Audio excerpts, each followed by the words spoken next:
Et si l'un des pays les plus fascinants de la planète était aussi l'un des plus mal compris. Un pays dont on parle beaucoup, mais que très peu de gens connaissent vraiment.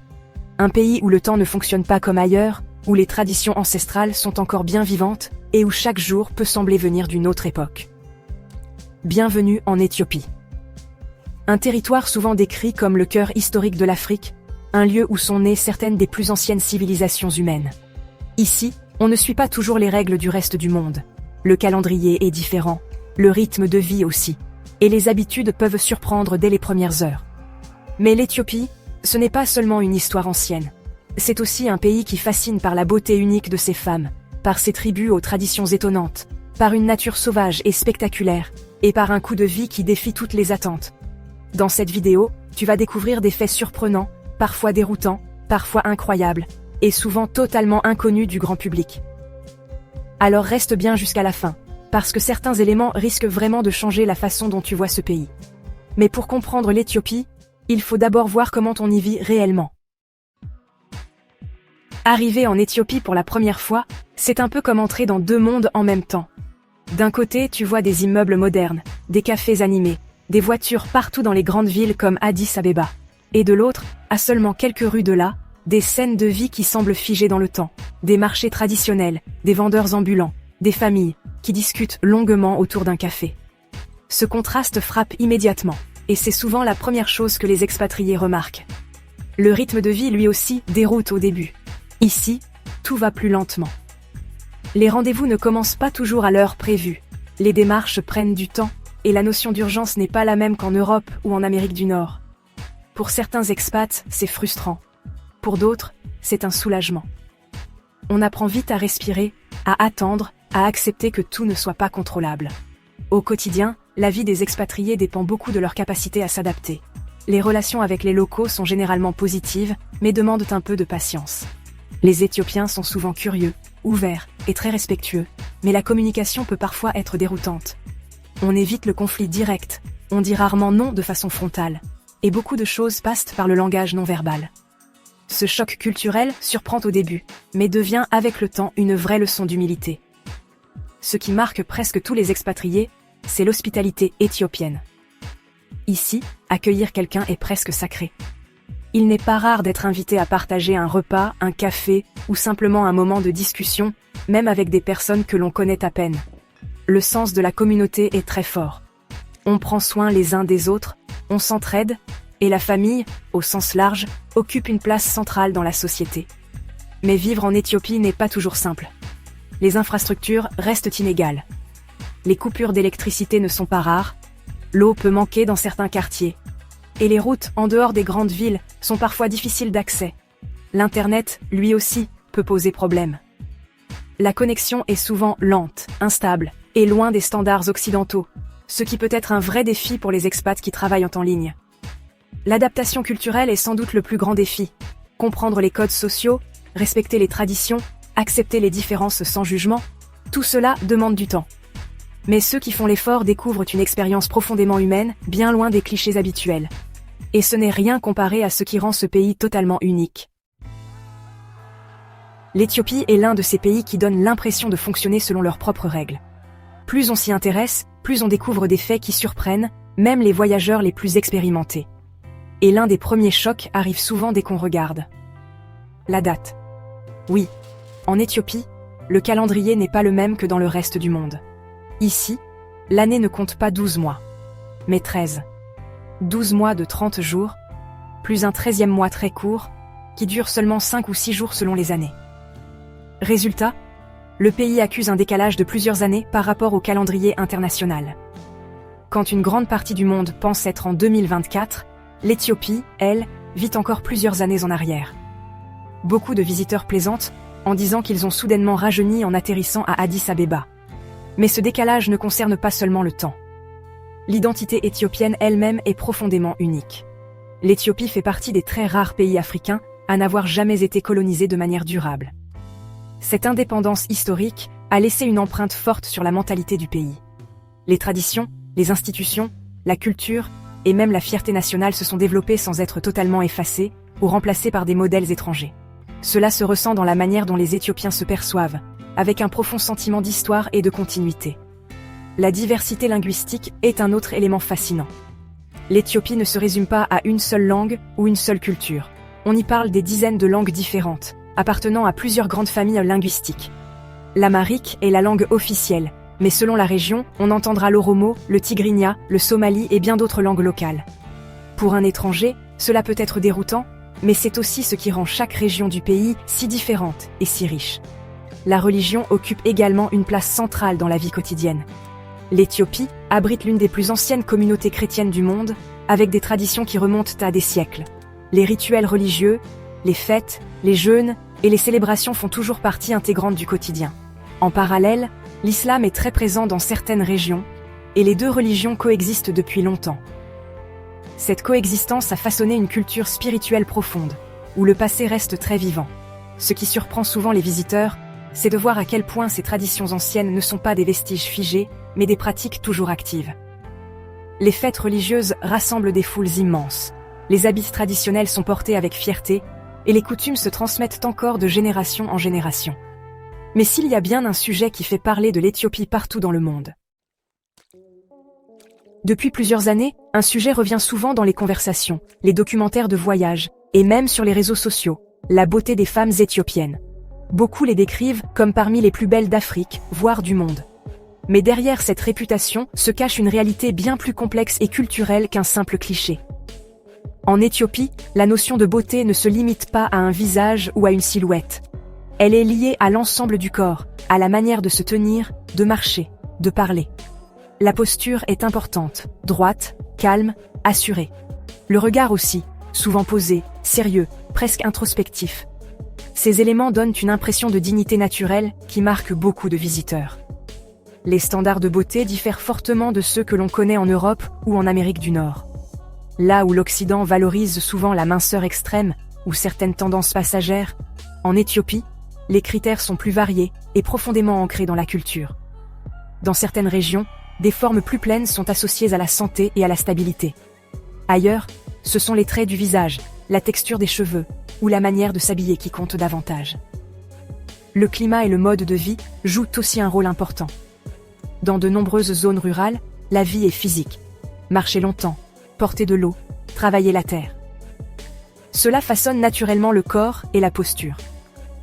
L'alimentation, souvent plus simple et moins transformée, influence également l'apparence générale. Ces éléments combinés donnent une esthétique différente, parfois perçue comme plus authentique par les visiteurs étrangers. Les traditions ont une influence encore plus profonde. Les coiffures, les bijoux, les vêtements traditionnels ne sont jamais choisis au hasard. Ils peuvent indiquer l'âge, le statut social, l'appartenance à une communauté, ou même un moment précis de la vie. Dans certaines régions, le soin apporté aux cheveux ou aux ornements est considéré comme une véritable forme d'art, transmise de mère en fille.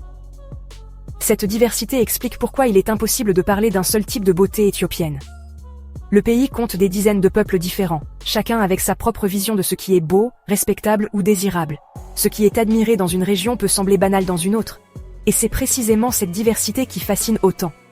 À l'international, certaines femmes éthiopiennes ont trouvé leur place dans le monde de la mode et des médias.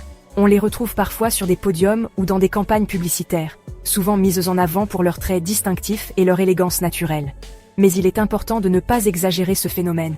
Pour la majorité des femmes en Éthiopie, la beauté reste avant tout une affaire de culture, de tradition et de quotidien, loin des projecteurs. Ce qui impressionne le plus, finalement, ce n'est pas seulement l'apparence, mais l'assurance tranquille, la force tranquille et l'identité culturelle forte qui se dégage. Une beauté qui ne cherche pas forcément à séduire, mais qui s'impose naturellement. Mais ce que beaucoup ignorent, c'est que chaque tribu a sa propre vision de la beauté. Lorsqu'on parle des traditions éthiopiennes, on entre dans un univers qui peut sembler déroutant pour un regard occidental. Ici, la culture ne se vit pas dans les musées ou les livres d'histoire, mais directement sur les visages, les corps et les gestes du quotidien. Chaque détail a un sens, chaque pratique raconte une histoire ancienne.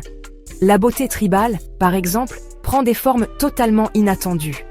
Dans certaines communautés, les coiffures sont de véritables signatures culturelles. Les cheveux sont tressés, sculptés, enduits de matières naturelles comme de l'argile ou des pigments végétaux. Ces coiffures ne servent pas seulement à embellir, elles indiquent souvent l'âge, le statut social ou l'appartenance à un groupe précis. Pour un visiteur, c'est parfois difficile à comprendre, mais pour les habitants, ces codes sont aussi clairs qu'un langage. Les bijoux sont tout aussi fascinants. Dans plusieurs tribus, ils sont fabriqués à partir d'objets recyclés. Morceaux de métal, fils de fer, capsules, fragments de plastique ou d'anciennes pièces mécaniques. Ce qui pourrait sembler étrange ailleurs, devient ici une véritable forme d'art. Ces ornements racontent une histoire de créativité, d'adaptation et de respect de l'environnement, bien avant que ces concepts ne deviennent à la mode ailleurs dans le monde. Certaines pratiques corporelles surprennent encore plus. Les peintures sur la peau, les scarifications ou les modifications dentaires ne sont pas vues comme extrêmes ou choquantes sur place. Elles sont profondément culturelles. Elles peuvent symboliser le courage, la beauté, la maturité ou encore le passage à une nouvelle étape de la vie. Ces marques ne sont jamais anodines. Elles sont portées avec fierté et respect, comme une preuve d'identité et d'appartenance. Les rituels de passage à l'âge adulte font partie des traditions les plus impressionnantes. Dans certaines tribus, devenir adulte ne se fait pas automatiquement avec l'âge. Il faut prouver sa force, son endurance ou sa capacité à assumer des responsabilités. Ces épreuves peuvent être physiques, symboliques ou communautaires. Elles sont vécues comme des moments fondateurs qui marquent un avant et un après dans la vie d'une personne. Les codes sociaux, eux aussi, sont très différents de ceux de l'Occident. Le respect des anciens est primordial. La parole se donne avec prudence. Le silence a souvent autant de valeur que les mots. Les relations humaines sont basées sur le long terme, la confiance et la réputation, bien plus que sur l'efficacité ou la rapidité. Pour un étranger, ces règles non écrites peuvent sembler complexes, mais elles structurent profondément la société. Ce choc culturel peut déstabiliser, mais il fascine aussi. Il oblige à ralentir, à observer, à écouter avant de juger. Et c'est souvent à ce moment-là que l'on commence à vraiment comprendre l'Éthiopie. Et tout cela se déroule dans des décors totalement irréels. Voyager en Éthiopie, c'est avoir l'impression de traverser plusieurs pays en un seul.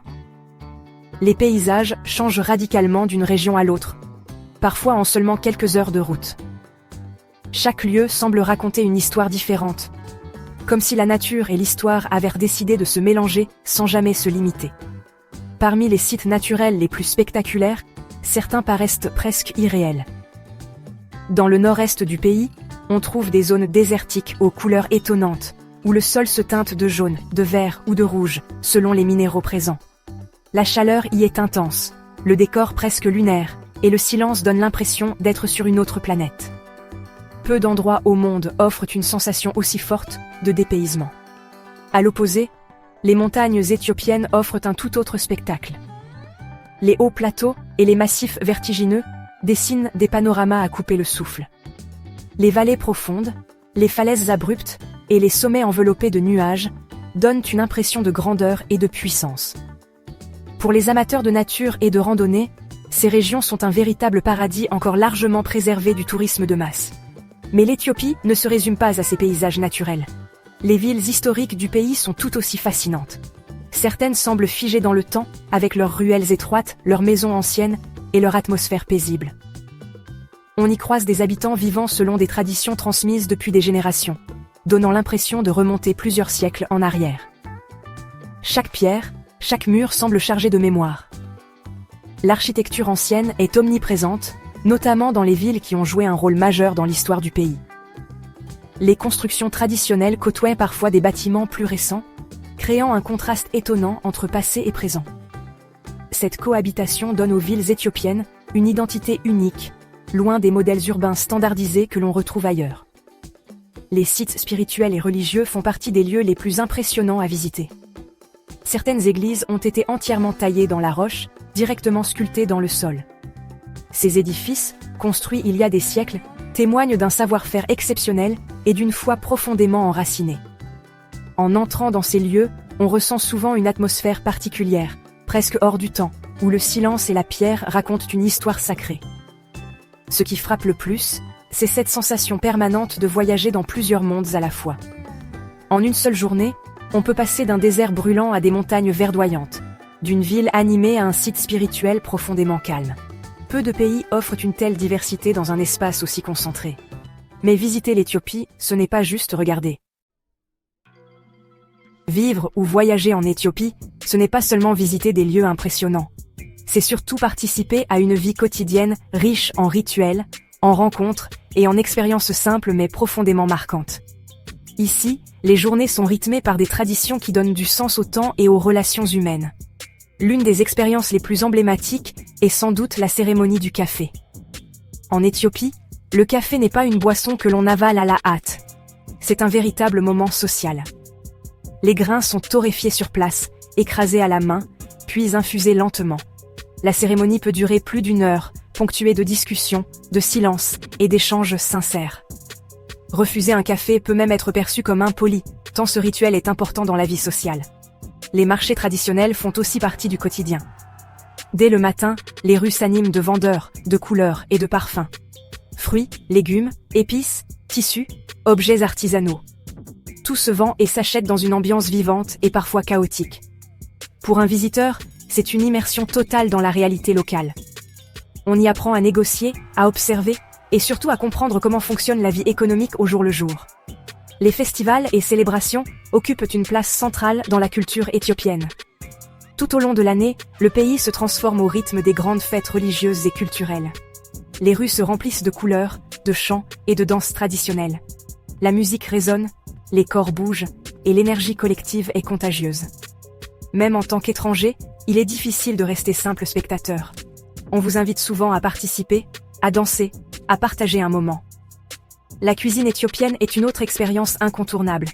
Les plats sont généralement servis sur un grand plateau commun, recouvert d'une galette appelée injera. Chacun mange avec les mains, en partageant les différents plats. Ce mode de repas renforce le lien social et crée une atmosphère conviviale. Les saveurs sont intenses, épicées, parfois surprenantes pour les palais non habitués. Mais au-delà du goût, c'est l'expérience du repas partagé qui marque les esprits. Pour les amateurs de nature, l'Éthiopie offre aussi de nombreuses activités en plein air. Les randonnées dans les montagnes ou les hauts plateaux permettent de découvrir des paysages spectaculaires tout en croisant des villages isolés. Marcher pendant des heures, rencontrer des habitants, observer leur mode de vie, ces moments laissent souvent une impression durable. On se rend compte à quel point la vie peut être simple et pourtant profondément riche. La découverte des villages est souvent l'un des moments les plus forts. Loin des grandes villes, le temps semble s'arrêter. Les habitants accueillent les visiteurs avec curiosité et bienveillance. On partage un repas, un sourire, parfois même un silence. Ces échanges, souvent brefs mais sincères, donnent une autre vision du voyage, plus humaine et plus authentique. Et la grande question que tout le monde se pose. Lorsqu'on évoque l'Éthiopie, beaucoup imaginent un pays difficile, cher à cause des contraintes logistiques ou peu adapté à une vie confortable. Pourtant, la réalité est bien plus nuancée.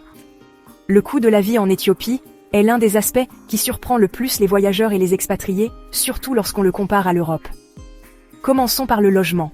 Les loyers varient fortement selon la zone et le niveau de confort recherché. Dans les quartiers centraux des grandes villes comme Addis Abeba, les appartements modernes destinés aux expatriés peuvent sembler relativement chers à l'échelle locale, mais restent bien en dessous des prix pratiqués dans les capitales européennes. En s'éloignant du centre ou en optant pour des logements plus simples, les loyers deviennent très abordables. Pour beaucoup d'expats, c'est l'occasion de vivre dans des espaces plus grands que ce qu'ils pourraient se permettre ailleurs. La nourriture est sans doute l'un des postes de dépenses les plus avantageux. Manger local coûte très peu. Les plats traditionnels, préparés à partir de produits frais et locaux, sont accessibles à presque tous les budgets. Les marchés proposent fruits, légumes et céréales à des prix extrêmement bas comparés à ceux de l'Europe. En revanche, les produits importés peuvent être nettement plus chers. Fromages, vins ou produits occidentaux deviennent rapidement des articles de luxe. Cela pousse naturellement beaucoup d'expatriés à adopter une alimentation plus locale. Le transport est également peu coûteux. Les transports publics, bien que parfois bondés et peu confortables, sont très abordables. Les taxis locaux restent accessibles pour des trajets quotidiens. En revanche, posséder une voiture personnelle peut rapidement devenir coûteux, notamment à cause des taxes élevées sur les véhicules et les carburants. Beaucoup d'expats choisissent donc de se déplacer principalement en taxi ou à pied. Lorsqu'on compare avec l'Europe, le contraste est frappant. Là où une grande partie du budget est absorbée par le logement, les transports et la nourriture, en Éthiopie, ces dépenses sont souvent réduites de moitié, voire plus. Cela permet une certaine liberté financière, à condition d'accepter un mode de vie différent. C'est là que la différence entre la vie locale et le mode de vie expat devient évidente. Vivre comme un local signifie dépenser très peu, mais aussi accepter des conditions plus simples, infrastructures limitées, confort réduit, moins de services. Le mode de vie expat, lui, offre plus de confort, mais reste tout de même abordable, comparé aux standards occidentaux. Chacun trouve son équilibre en fonction de ses priorités. Au final, l'Éthiopie offre une qualité de vie intéressante pour ceux qui savent s'adapter et faire des choix conscients. Le coût de la vie permet de vivre décemment, voire confortablement, sans disposer d'un budget énorme. Mais l'argent n'est pas le seul facteur à considérer. L'Éthiopie n'est pas un pays que l'on visite simplement pour cocher une destination sur une liste. C'est un pays qui laisse une trace. Entre la beauté fascinante de ses peuples, la richesse de ses cultures, et les contrastes permanents entre traditions anciennes et monde moderne, chaque expérience marque l'esprit d'une manière différente. Ici, tout peut surprendre. Les paysages changent sans prévenir, les codes sociaux bousculent nos habitudes, et la notion même du temps prend un autre sens. Pour beaucoup, l'Éthiopie est un véritable choc culturel. Mais c'est aussi une leçon d'humilité. Elle nous rappelle que le monde ne fonctionne pas partout selon les mêmes règles, et que la richesse ne se mesure pas uniquement en confort ou en technologie. Ce pays oblige à ralentir, à observer, à écouter. Il montre qu'une autre façon de vivre est possible, parfois plus simple, parfois plus exigeante, mais souvent plus humaine. Et c'est précisément pour cela que tant de voyageurs repartent transformés. Alors maintenant, la question est simple. Pourrais-tu voyager en Éthiopie, ou même y vivre? Dis-le nous en commentaire. Si cette vidéo t'a plu, n'oublie pas de liker, de t'abonner à la chaîne et de partager ton avis. Et surtout, reste connecté, car le prochain documentaire pourrait bien te faire découvrir un autre pays que tu crois connaître, mais que tu n'as encore jamais vraiment vu.